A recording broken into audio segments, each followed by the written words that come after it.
paperwork, aggravate you and agitate you to run your pressure up. Then they'll take your pressure and tell you have high blood pressure. African American women will come in. They will tell them they have scoliosis of the spine because black women, we know, have a different structure. Right? Now, all of these things is like telling an Asian person there's something wrong with their eyes because they're very narrow. So all of this, there's a paradigm of racism here, even down to stop and frisk, which was to criminalize young black men to prevent them from getting a decent job in the community and in the city wherein they live. And this is what Ray Kelly and Mike Bloomberg did for 12 years in this pattern of racist and selective law enforcement.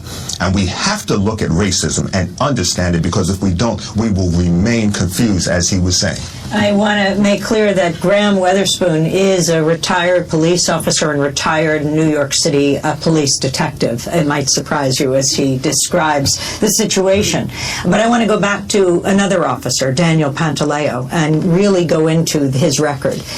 He's actually been sued twice in the past for allegedly engaging in racially motivated misconduct while on the job. As the Staten Island Advance has reported, in 2012, 2 African-American men accused him of subjecting them to an illegal strip search in broad daylight. They said Pantaleo tapped each man's testicles during the search, supposedly to discover any contraband. That suit was settled in January. In another lawsuit, a man accused a group of NYPD officers that included Pantaleo of arresting him despite the fact that he was, quote, committing no crime at the time and was not acting in a suspicious manner. The man said the officers used misleading data in their police report to justify the arrest. His charges were later dismissed. On the streets, Michael, last night, describe your experience of the people who were there, the people who are dying in, the thousands of people who came out and seems only to be building. Yes, thousands of people. Like, this emotion, this anger is boiling over, and it's been building since the Ferguson decision announcement. And I think that there were already going to be people in the streets because the solidarity actions across the country have done nothing but grow and become more targeted and bigger. But to have this come on the heels of that, and for it to be almost more egregious in a way, because you're watching Eric Garner die. Like, we're not even talking about whether or not they could find Daniel Pantaleo guilty of any criminal charges. They couldn't find probable cause by watching the man die and watch Daniel Pantaleo put this chokehold on him. They couldn't find probable cause. So yes, people are just fed up and screaming Black Lives Matter, and it feels futile at this point, but the energy that's growing around this movement feels like it's something that I've never seen before. And what about the solutions being proposed now by Reverend Al Sharpton and others that we've got to go to the federal level to get these local prosecutions and grand juries investigations of police killings out of the hands of the local district attorneys who have so many ties to the police. Grant, do you think there's any possibility of change with that? We have called for that for more than a decade, and it goes nowhere. And this is why people definitely need to be voting and electing people that are thinking the same way they're thinking. We can no longer vote for a mayor and not inquire of him, well, who are you planning to bring in as your police commissioner? Who are you planning to bring in as the head of the Board of Education? People need to vote. They need to be represented adequately and truly by people who are there to serve the people. We need to understand, police officers theoretically are public servants, but that's not what's happening here. That's not what's happening. We need an independent examiner of these cases who is not related to anybody in New York City in any way. They come in, they pull together all of the facts of the case, and I should not say the facts, the truth regarding the case, because facts and truth are two different things. Because there are police officers who are errant. I have sent police officers to prison during my tenure as a detective. I had no problem doing it. Why? Because they weren't police officers. They were criminals in the uniform. And we need now, we've seen it too many times in the Bronx with D.A. Johnson. I don't have a problem mentioning his name. D.A. Brown, they threw the case on with Sean Bill. failing to cross-examine quote-unquote expert witnesses on ballistics.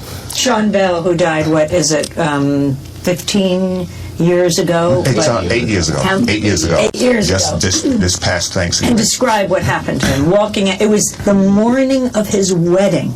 He was having his bachelor's party. He walks outside, and there was a team supposedly checking out alleged. They were at this club, Kahlua Club in Jamaica, to find out about drug sales. They found nothing. As a matter of fact, the officer who initiated the shots was trying to solicit one of the dancers for sex as the club was closing. All right, and she was being harassed by the police. She had to leave her home and hide out prior to the grand jury because they were pressuring her and threatening her. And here is the officer. He now, I can't remember his name, but he's the one that initiated the fires, the shots being fired. And, because a hand gesture. But you walk up to a car with gun in hand when you were told not to engage. You're the undercover. The undercover never engages. I worked decoys and ran decoy teams. The decoy never gets involved in the takedown. So you walk up to a car with no identification, of course people are going to move because they see you coming at them with a weapon. Of course Sean Bell is going to try and get away because you're approaching him with a weapon. And then we blame the victim consistently. We have to break, but we're going to come back to this discussion. This is the day after the second night of massive at the Franklin here on Democracy Now!, democracynow.org. And there you have it, ladies and gentlemen. That is a discussion on policing in the wake of Michael Brown and Eric Garner details. I tell you, there is a lot of good things from Democracy Now! Now, let's go. This is all Democracy Now!, ladies and gentlemen. Let's go to another audio. Ferguson activist speaks out on police abuse after meeting President Barack Obama. Let's take a listen to that. Carefully, the video of the last moments of Eric Garner's life. Yes. I looked at it a number of months ago. As a matter of fact, a group of us met with the Inspector General of NYPD and the newly appointed Commissioner of the Department of And those are some of the headlines. This is Democracy Now!, democracynow.org, the War and Peace. Eric Garner is laying on the gurney. You do not see his chest rising or falling. There is no apparent movement in his body whatsoever. He's a large guy. And if he were taking a breath, or if he had difficulty breathing, it would be quite obvious. His body lays there motionless. The EMTs arrive. First of all, the police officers are to, number one, attempt to give some type of first aid to him. Allegedly, there's a pulse, they say, but you don't see this large man's body moving at all in the video. They made no attempt to open an airway. She just talks to him casually. And this is another problem because many of the EMTs and the police officers, they work together. There's a state law which requires medical personnel to report the abuse of a prisoner. It was done in the case of Abner Louima. It was a nurse that reported the physical violation of Abner Louima. And many times, the police... Abner Louima is the Haitian immigrant who was sodomized by police. Right. And when he came to the hospital and was bleeding, it was the nurse. It was the nurse that reported it.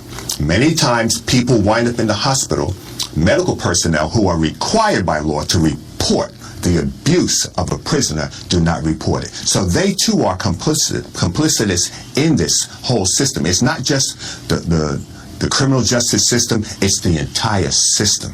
So the EMTs, the physicians, it runs a gamut. There's a plethora of incestuous relationships here where everybody is covering for everybody else. That shooting, I'll be at the funeral tonight for the young man Gurney, but no police officer is trained to walk on patrol with a gun in his hand. That's as reckless as giving a drunk a gun and telling him to go down the street. You do not move around with a weapon in your hand. There's no there's no emergency condition. You do not walk with a gun. You do not run with a gun in your hand. For that simple reason, and they were never trained to do it, it is not a discretionary move on the officer's part. If you... And there you have it, ladies and gentlemen. Now let's go to the other audio that I just told you about. The Ferguson activist speaks out on police abuse after meeting with Barack Obama. Let's take a listen to that. I'm Amy Goodman. And I'm Aaron Nate. Welcome to our listeners and viewers around the country and around the world. 1 week after the grand jury decision in the Michael Brown case, President Obama has given his first major policy response to the protests from Ferguson and beyond over racial profiling and police brutality. At a meeting with activists and officials from around the country, President Obama unveiled the process to address what he called simmering distrust. Ferguson laid bare a problem that is not unique to St. Louis or that area, and is not unique to our time, and that is a simmering distrust that exists between too many police departments and too many communities of color.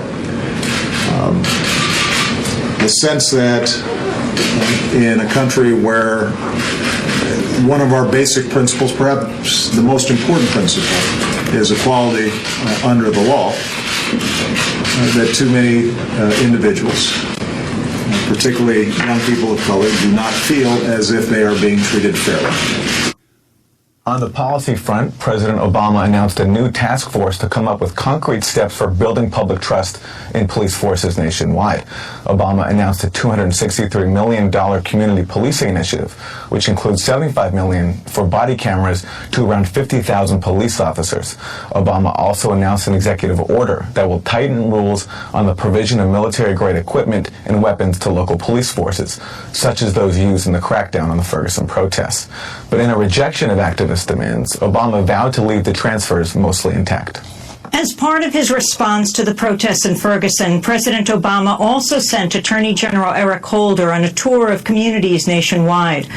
Holder began in Atlanta at the Ebenezer Baptist Church, where Dr. Martin Luther King Jr. preached during the 1960s. Holder said he'll soon release new federal guidelines to limit racial profiling. In the coming days, I will announce updated Justice Department guidance regarding profiling by federal law enforcement.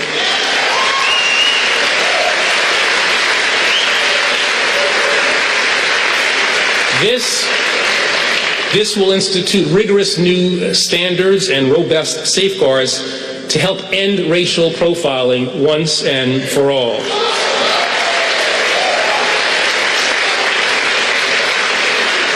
This new guidance will codify our commitment to the very highest standards of fair and effective policing. The new guidelines will not apply to state or local police agencies, such as in Ferguson, but Holder said they will help set an example. The administration's response comes as protests continue nationwide over the grand jury's decision not to charge Officer Darren Wilson for the killing of Michael Brown. On Monday, demonstrators walked out of workplaces and classrooms in over 30 cities with their hands raised, the symbol of Michael Brown's death and the movement that's emerged since. In Washington, a group of protesters held a die-in at the Justice Department, laying their bodies on the ground. It is our duty to fight! It is our duty to fight! It is our duty to win! It is our duty to win! We must love each other and protect each other! We must love each other and protect each other! We have nothing to lose but our chains! We have nothing to lose but our chains! Continuing tactics that sprouted up last week, demonstrators blocked roads in D.C. and other cities, leading to arrests as the Hands Up walkout took place nationwide. Some of the movement's key leaders were not out in the streets, but inside the White House. President Obama's guests on Monday included 7 young activists who've helped organize the protests in Ferguson and other communities of color.